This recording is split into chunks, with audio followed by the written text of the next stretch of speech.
49 fertility centre మీకు అందిస్తుంది కేవలం 899 రూపాయలకి fertility assessment package. Welcome to Telugu popular TV. ఇప్పుడు మనతోటి జియో పొలిటికల్ అనలిస్ట్ సురేష్ కొచ్చటిల్ గారు ఉన్నారు. నమస్కారం సురేష్. నమస్కారం. సురేష్ గారు, ఇప్పుడు మనం రెగ్యులర్ వింటుంది వరల్డ్ వార్ 3 వస్తుందా అనేది, అంటే హైప్ చేస్తున్నట్టు ఇదంతా మనకు కనిపిస్తుంది. అయితే దీంతో పాటు కొన్ని పరిస్థితులను మనం చూస్తుంటే కూడా ఏమిటి అనేది ఒక అర్థం కాని పరిస్థితి ఉంది. అంటే రష్యా ఉక్రెయిన్ వార్ కావచ్చు, లేకపోతే చైనా తైవాన్ ఇష్యూ, అది సైలెంట్గా ఉన్నా కూడా ఎప్పుడు ఏమవుతుందో అనేది చెప్పలేని పరిస్థితి. మరోపక్క ఇరాన్ ఇజ్రాయిల్. అయితే ఏ వరల్డ్ వార్ చూసినా కూడా ఏది ఇమ్మీడియట్గా రాదు, దానికి కొంత దశల వారీగా పరిస్థితులు ఏర్పడుతూ ఉంటాయి. ఈ ఓవరాల్గా పరిస్థితులు చూస్తూ ఉంటే మీకు ఏమనిపిస్తుంది? అంటే పీస్ టైం నడుస్తుందా, లేకపోతే వార్ ట్రాన్సిషన్లో ఉన్నామా మనం? ఎప్పుడైనా ఎక్కడైనా ఏదో ఒక వార్ నడుస్తూనే ఉంటుందండి. అది మనం హిస్టరీలో చూసుకుంటూ వస్తే కనిపిస్తుంది మీకు. అది ఫస్ట్ వరల్డ్ వార్ కానీ సెకండ్ వరల్డ్ వార్ మొదలైంది ఎందుకంటే చిన్న ఇన్సిడెంట్స్తో మొదలైంది. ఒక అసాసినేషన్ అటెంప్ట్తో మొదలైంది 49 సెకండ్ వరల్డ్ వార్. దాని తర్వాత మీరు చూసుంటారు సెకండ్ వరల్డ్ వార్లో కూడా అమెరికా లాస్ట్ దాకా పార్టిసిపేట్ చేయలేదు. వాళ్ళ మీద పర్ల్ హార్బర్ మీద అటాక్ చేసినప్పుడు జాపనీస్ వాళ్ళు, దాని తర్వాతనే వీళ్ళు అమెరికా కూడా ఎంటర్ అయ్యారు యుద్ధాలు. అప్పుడు దాకా it was a battle between Europe and Germany. తర్వాత హిట్లర్ ఆయన పిచ్చితనది వెళ్ళి రష్యా మీద అటాక్ చేశారు. రష్యాని దాడి చేస్తే రష్యాని వాళ్ళు తిరిగి కొట్టారు. వాళ్ళ వెదర్ కూడా తట్టుకోలేకపోయారు జర్మన్ ఆర్మీ. దాని తర్వాత మనకు తెలుసు ఏం జరిగింది అనేది, మొత్తం వైపౌట్ అయిపోయారు German army complete. So second world war first world వార్లో కాదు ఇప్పుడు పరిస్థితి. ఇప్పుడు లోకం చాలా మెచ్యూర్ అయిపోయారు, దాని నుంచి ఉన్న లెసన్స్ నేర్చుకున్నారు. ఒక బాంబు, న్యూక్లియర్ బాంబు హిరోషిమా మీద ఇంకో నాగాసాకి మీద వేస్తే ఏం ఎఫెక్ట్ ఉంటుందని చాలా మటుకు తెలుసు. దానికోసం ఆ రోజు నుంచి ఇప్పుడు దాకా ఒక్క న్యూక్లియర్ బాంబు కూడా ఒక సిటీ మీదనో ఒక పాపులేషన్ మీద ఎక్కడ వేయలేదు. టెస్టింగ్ చేశారు కానీ వేయలేదు. ఎందుకంటే ఇది ఒక ఆయుధం లాగా మన దగ్గర ఉంది, చూసుకో, నా దగ్గర ఒక న్యూక్లియర్, పాకిస్తాన్ బ్లాక్మెయిల్ చేస్తారని అట్లా. కొన్ని దేశాలు, నార్త్ కొరియా కూడా నేను వాళ్ళు ఏం చేయరు, యూజ్ చేయరు. వాళ్ళకి తెలుసు యూజ్ చేసి దాని ఇంపాక్ట్ ఏముంటుందో వాళ్ళకు కూడా చాలా క్లియర్గా తెలుసు. సో మనం ఏం అర్థం చేసుకోవాలంటే ఇప్పుడు జరుగుతున్న యుద్ధాలు మీరు 3 చెప్పారు. ఒకటి latest take Russia and Ukraine. అది ఎందుకు మొదలైంది? రష్యాకి డౌట్ ఏముందంటే యుక్రెయిన్ జెలెన్స్కీ వచ్చిన తర్వాత నేటోని తీసుకొస్తారని భయం ఉండే. నేటోని బార్డర్ దాకా చాలా డేంజరస్ రష్యాకి. రష్యా ఏమన్నారంటే మా వైపు నుంచి మీ వైపుకి నడిమిట్లో ఒక బఫర్ జోన్ ఉండాలి. ఈ బఫర్ జోన్ డాన్స్కి ఉండొచ్చు, జఫ్రోసియా ఉండొచ్చు, మిగతా అన్ని రష్యన్ స్పీకింగ్ టెరిటరీస్ ఉండే ముందు, మొత్తం రష్యా ఉండే ముందు యుక్రెయిన్ కూడా పార్ట్ ఆఫ్ రష్యా ఉంది. ఆ పరిస్థితి నుంచి రష్యా ఏమన్నారంటే మేము ఒక బఫర్ జోన్ మెయింటైన్ చేసుకుంటాం. నాడు జెలెన్స్కీ అగ్రీ చేయలేదు. వీళ్ళు చెప్పారు కూడా మాకు ఇచ్చేసి అయిపోతుంది, రష్యన్ స్పీకింగ్ టెరిటరీస్ ఉంది చూడండి మీ బార్డర్లో, మా బార్డర్ నుంచి అది వెస్టర్న్ బార్డర్ మాకు ఇచ్చేసేయండి అయిపోతుంది, గొడవ ఉండదని చెప్పి. లేదు మేము బెలారూస్ నుంచి కింద దాకా. దాని తర్వాత జరిగిన గొడవ మనకు తెలిసిందే. ఇప్పుడు ఏం జరుగుతుంది? 3 సంవత్సరాలు అయిందా, 4 సంవత్సరాలు అయింది, ఏమైనా సొల్యూషన్ వచ్చిందా? ఏం రాలేదు. ఇక్కడ ఒక లక్షలు చనిపోయారు, అక్కడ లక్షలు చనిపోయారు. అమెరికా స్టాండ్ మారుతుంది, ప్రెసిడెంట్ మారినప్పుడల్లా స్టాండ్ మారుతుంది. వాళ్ళంతే, అది పెద్ద సర్ప్రైజింగ్ ఏం లేదు. ఏం చేశారు? అమెరికా ఆయుధాలు ఇచ్చారు. ఆయుధాలు డబ్బులు తీసుకున్నారా? తీసుకున్నారు. వాళ్ళొక మార్కెటింగ్ సేల్స్ టీమ్ లాగానే, నీకు ఇంకా ఆయుధాలు కావాలన్నా అమ్ముతాం, డబ్బులు కావాలి నాకన్నా. అమెరికా మంచిది, వాళ్ళ ఫ్యాక్టరీలు నడుస్తుంటాయి. ఈలో బాంబులు వాడుకుంటారో వాడరో, రష్యా మీద వేస్తారో మాకు తెలియదు. అటువైపు నుంచి రష్యా ఆయిల్ కొనుక్కోద్దని చెప్పి మన మీద ప్రెషర్ పెట్టారు. చైనా కొనుక్కుంటుంది హ్యాపీగా, ఏ ప్రాబ్లం లేకుండా. చైనా మీద ఏ ఆంక్షలు పెట్టలేదు. ఇదే 20% వాళ్ళ మీద కూడా పెట్టచ్చు కదా, పెట్టలేదు, భయపడతారు అమెరికా. నేను చెప్పాను దీనికన్నా ముందు కూడా, సప్లై చైన్ కట్ చేసేస్తారు. సోయాబీన్ బంద్ చేసేసారు. దాంతో అమెరికా మొత్తం ప్రెసిడెంట్ ట్రంప్ పడి కాలు మీద జీ జిన్పింగ్ వచ్చి నమస్తే కొట్టి, ప్లీజ్ నేను తగ్గించేస్తాను టారిఫ్, మీరు కొంచెం సోయాబీన్ కొనుక్కోండి మా దగ్గర నుంచి, అది నడుస్తుంది అన్నమాట. ఇది పరిస్థితులు ఉన్నప్పుడు మనం రష్యా యుక్రెయిన్ వారు ఇప్పుడు ప్రెసిడెంట్ ట్రంప్ వచ్చినప్పుడు చాలా ట్రై చేస్తున్నారు. మీకు గుర్తుంటుంది ఆయన వరల్డ్ ఇది నోబెల్ పీస్ ప్రైజ్ రావడానికి చాలా ట్రై చేశారు. దాంట్లో ఒక హైలైట్ ఇదే ఉండే, నేను యుద్ధాన్ని ఆపేసాను, అయిపోయింది, రేపు సంతకం పెట్టేస్తారన్నారు. ఇప్పుడు సంవత్సరం కన్నా ఎక్కువైపోయింది, ఇప్పుడు కూడా నడుస్తుంది, ఇప్పుడు కూడా మాట్లాడుతున్నారు. మళ్ళీ వెళ్ళి 2 బాంబులు వేసేస్తారు, మళ్ళీ వచ్చి మాట్లాడతారు, మళ్ళీ వీళ్ళు 2 బాంబులు వేస్తారు, వాళ్ళు మళ్ళీ 10 బాంబులు అక్కడ వేస్తారు, మళ్ళీ మాట్లాడతారు. ఇదే నడుస్తుంది. యుద్ధం ఇప్పుడెక్కడ ఆగడానికి కనిపించట్లేదు, సొల్యూషన్ కనిపించట్లేదు. ఎవరో ఒకరు కిందకి దిగి రావాల్సింది. రష్యా అయితే రాదు అసలు, నో ఛాన్స్. యుక్రెయిన్ చేయొచ్చు, కానీ జెలెన్స్కీ అక్కడ ఉంటే దాకా అది నడవదు. సో రేపో మాపో జెలెన్స్కీ సడన్లీ ఒకరోజు మాయమైపోతాడు అక్కడి నుంచి, లేకుంటే మాయం చేసేస్తారు యుఎస్. వాళ్ళకి కావాల్సిన ఒక మనిషిని తీసుకొచ్చి కూర్చోబెట్టి పుటిన్తో సంతకం చేపించేస్తారు. ఇదే జరగబోయింది. చూడండి, ఇదే జరుగుతుంది. దాని టైం పట్టచ్చు, 5 నెలలు పట్టచ్చు, 6 నెలలు పట్టచ్చు, సంవత్సరం పట్టచ్చు, కానీ జెలెన్స్కీని రీప్లేస్ చేయకుండా చేయలేము. ఎందుకంటే జెలెన్స్కీ ఈగో మీద కూర్చున్నారు. ఆయన ముందు నుంచే రష్యాని నేను ఓడిస్తానని చెప్పి వెళ్ళారు. అది కాదు. ఇప్పుడు Russia the bigger power any day. సరే, రష్యాని చాలా మటుకు ఎకనామిక్లీ వీకెన్ చేశారు EU కానీ యుఎస్ కలిపి. ఎందుకంటే వాళ్ళ మీద చాలా మటుకు శాంక్షన్స్ పెట్టారు. ఆయిల్ ఒకటే కాదు, స్విఫ్ట్ సిస్టమ్ నుంచి తీసేశారు, ఇంటర్నేషనల్ బ్యాంకింగ్ సిస్టమ్. సో వాళ్ళు లేరు ఇప్పుడు దాంట్లో. జో బైడెన్ పరిస్థితులు వేరు, ఇప్పుడు ట్రంప్ దగ్గర పరిస్థితులు వేరు. Obviously. జో బైడెన్ గ్రాంట్గా ఇచ్చాడు ఆయుధాలు, లోన్ లాగా, లోన్ కట్టలేక్కర్లేదని చెప్పి. ట్రంప్ ఏమంటాడు, నేను ఆయుధాలు కావాలంటే డబ్బులు నేను ఇస్తాను నీకు, ఐ విల్ నాట్ గివ్. అదే టైంలో యూరోపియన్ యూనియన్కి ఏం చెప్పారు, మీరు 1% ఖర్చు పెడుతున్నారు మీ జీడిపి మీద డిఫెన్స్లో, మీరు అది 5% పెంచండి, నేను ఇంకా మీకు ఆయుధాలు ఇవ్వను నేటోకి, మిమ్మల్ని కాపాడుకోను, మీ పని మీరు చూసుకోవాలి. సో యూరోపియన్ కంట్రీస్ ఇప్పుడు 3 నుంచి 4% పెంచారు వాళ్ళ GDP, percentage of GDP on defence spending అనమాట. అంటే ఆయుధాలు మీరే తయారు చేసుకోండి, కావాలంటే మేము మా దగ్గర కొనుక్కోండి, కానీ నేను ఖర్చు పెట్టాను ఎక్కువ, నేను మా వైపు చూసుకుంటాను, మా పని చూసుకుంటాం యూఎస్ది, యూరోప్ని కాపాడాలని మా పని కాదు, అది మీ పని, మీరే మీ ఇల్లు మీరే చూసుకోండి, నేను వచ్చి కూర్చొని బయట అని చెప్పారు. రష్యా యుక్రెయిన్ వారు ఎక్కడికి వెళ్ళదు, ఇది ఇట్లానే నడుస్తూ ఉంటుంది. నేను చెప్పినట్టు అక్కడ బాంబు, ఇక్కడ బాంబు, అక్కడ 100 మంది చనిపోతారు, ఇక్కడ 100 మంది చనిపోతారు. ఒక ఇంగ్లీష్లో ఒక సేయింగ్ ఉండే ముందు, స్టాలిన్ అనుకుంటా చెప్పింది అది, single death is a tragedy, million death is a statistic. ఇప్పుడు అదే అందు యుక్రెయిన్ అదే నడుస్తుంది. ఎంతమంది చనిపోయారో తెలియదు, ఇక్కడ 1 మిలియన్ అంటున్నారు, అక్కడ 1 మిలియన్ అంటున్నారు, కొంతమంది 2 మిలియన్ అంటున్నారు, ఇక్కడ 2 మిలియన్ అంటున్నారు, ఎవరు తెలియదు. అంటే ఆ ఇష్యూ వల్ల ప్రపంచం 2 ముక్కల్లాగా మారిపోయే, 2 గ్రూపుల్లాగా మారే అవకాశం లేదు. ఉండే ఇనిషియల్లీ యూరోపియన్ యూనియన్ చాలా పెద్ద డ్రామా చేశారు వాళ్ళు, మేము సర్ఫేస్ టు వెపన్స్ సాధిస్తాం. ఇది ఇప్పుడు లేటెస్ట్ నేను రిపోర్ట్స్ చదివితే ఈవెన్ యుఎస్ అమ్మిన ట్యాంక్స్, అబ్రామ్స్ ట్యాంక్స్ కూడా రష్యా కొట్టుపడేస్తారు చాలా మటుకు. 54లో 35 అవుట్ చేసేసారు వాళ్ళు. అంటే వీళ్ళేం చేశారంటే వీళ్ళ దగ్గర ఉన్న పాత ఇన్వెంటరీ వాళ్ళ వేర్ హౌస్లో పడిన మొత్తం సామాన్ చేసి ఖాళీ చేసేసి ఇచ్చేసారు యుక్రెయిన్కి. సో దట్ వాళ్ళు కొత్త ఆయుధాలు తీసుకొచ్చి వాళ్ళ దగ్గర పెట్టేసుకోవచ్చు అని చెప్పి పాతదన్నీ డిస్పోజ్ చేసేసారు. మనం దివాళీ టైంలో ఇల్లు ఎట్లా క్లీన్ చేసుకుంటాం అట్లా అయిపోతుంది, పాత సామాన్ అంతా బయట పడేస్తాం, అట్లనే ఇల్లు చేశారు. అది యుక్రెయిన్ తీసుకొని ఏమనుకున్నారో కొత్త ఆయుధాలు వచ్చిందని చెప్పి, కొత్త ప్లేన్లు వచ్చిందని వాడుకున్నారు, అది ఏం పనిచేయట్లేదు ఇప్పుడు. సో జెలెన్స్కీ ఆ సీన్ నుంచి డిసపియర్ అయితే ఈ సొల్యూషన్ వచ్చేస్తుంది యుక్రెయిన్కి, ఓవర్ నైట్ వచ్చేస్తుంది.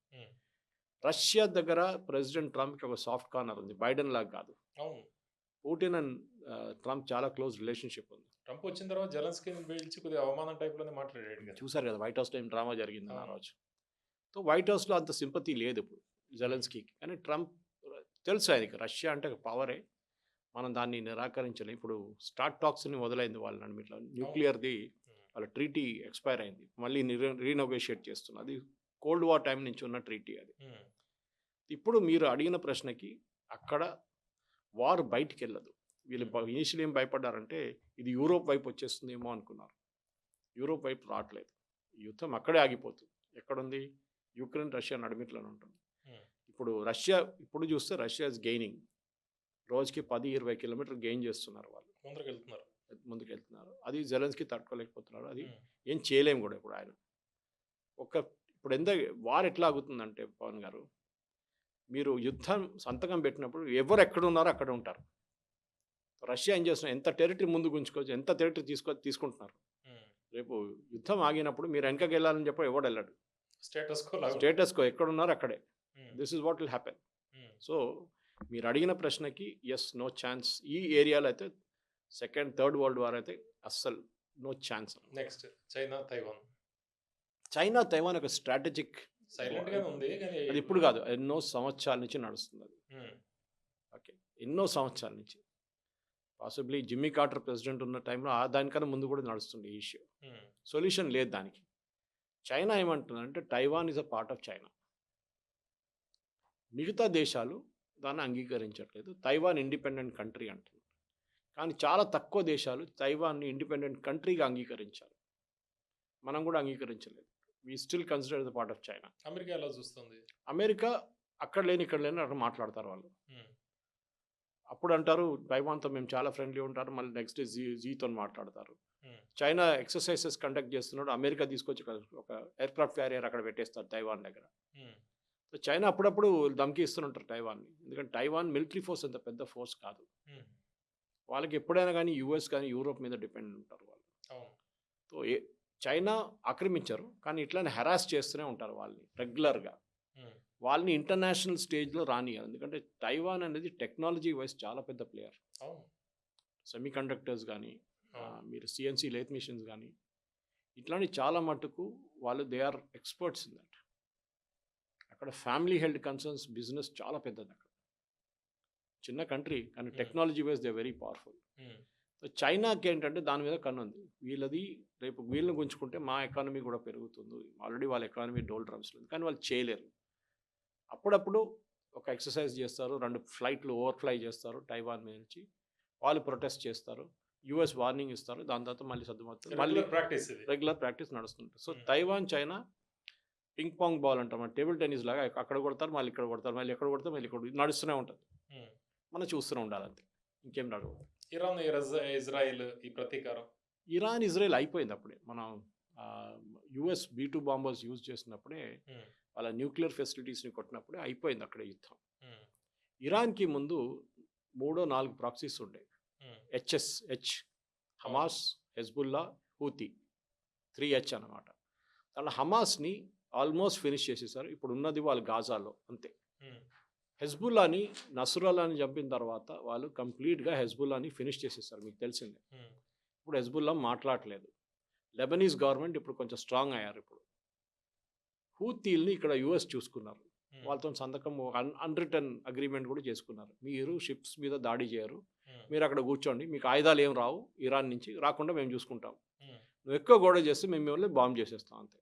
ఉమ్, ఇజ్రాయెల్ కూడా అంతే. ఇజ్రాయెల్ ఏమంటున్నారు, ఇప్పుడు మాకు ప్రాబ్లం, మాకు చాలా మటుకు నష్టాలు మాకు జరిగినాయి, మా ఇండస్ట్రీ దెబ్బతిన్నది, మేము మా ప్రొడక్షన్ పెంచుకోవాలి, మా ఎకానమీని మళ్ళీ రిటర్న్ లెవెల్లో తీసుకురావాలి. Um, as of now board of peace అని చెప్పి గాజాలో రీకన్స్ట్రక్షన్ ప్లాన్ చేస్తున్నారు, కానీ నడవద్దు. ఎందుకంటే నిన్న కూడా హమాస్ ఒక స్టేట్మెంట్ రిలీజ్ చేశారు, మేము ఆయుధాలు కింద పడేము, we will not surrender, simple. So ఎక్కడుందో అక్కడే ఆగిపోతుంది ఇది.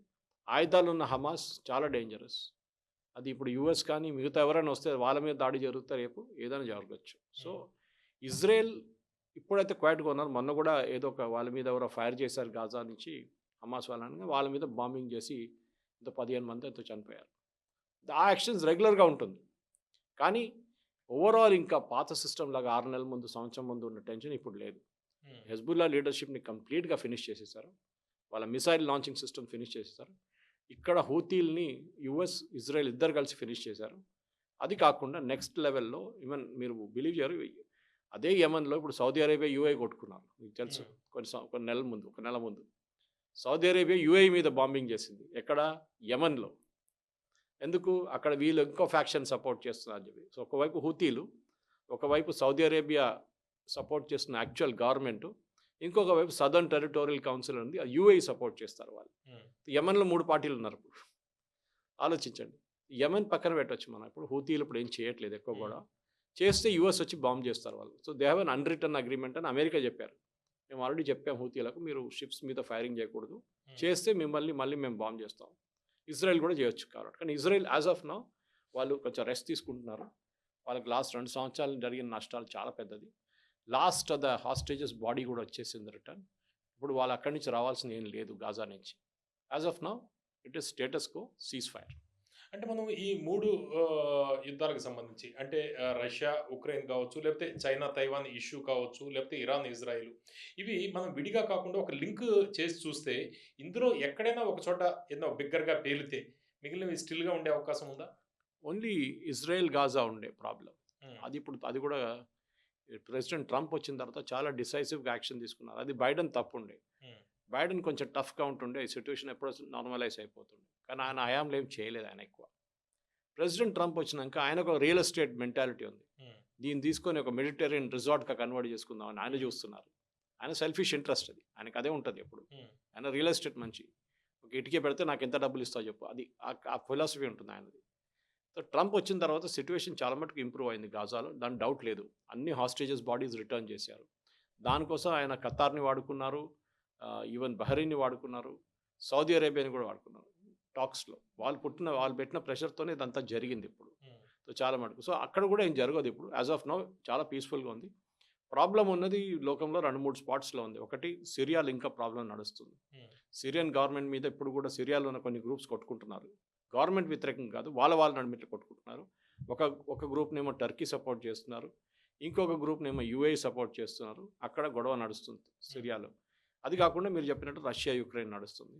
థాయిలాండ్ కంబోడియాలో కూడా కొంచెం ప్రాబ్లం ఉంది. అది అప్పుడప్పుడు సీజ్ ఫైర్ అని ట్రంప్ చెప్పారు, కానీ మళ్ళీ తర్వాత వాళ్ళిద్దరు కొట్టుకుంటున్నారు. ఉమ్. అక్కడ ఇప్పుడు యాజ్ ఆఫ్ నౌ కొంచెం క్వైట్గా ఉంది. చూద్దాం అక్కడ కూడా ఏదో జరుగుతుందో అంటే లేదో. ఇన్ని మనం మాట్లాడుతున్నాం, ఎక్కడైనా ఎవరైనా ఏ ఒక్కళ్ళైనా అణుబాంబు ఒకవేళ ప్రయోగిస్తే ఎవరి దగ్గర ప్రపంచం ఊరుకుంటుందా? అణుబాంబు ఎవరి దగ్గర ఉంది? ఉమ్, 5 దేశాల దగ్గర ఉంది. థాయిలాండ్ దగ్గర లేదు, కంబోడియా దగ్గర లేదు, ఇరాన్ దగ్గర లేదు. ఇరాన్ అంటున్నారు మేము ప్రొడ్యూస్ చేయట్లేదు, డౌట్ ఉండే యూఎస్కి, దానికోసం ఇంత ప్రెషర్ పెడుతున్నారు. ఉమ్, ఇజ్రాయెల్ దగ్గర ఉండొచ్చు, కానీ వాళ్ళు వాడరు. ఎవరైనా కానీ అణుబాంబు రష్యా? వాడరు. వాళ్ళకి దాని రియాక్షన్ వాళ్ళకి తెలుసు. దాని తర్వాత రష్యా ఉండరు. ఓకే.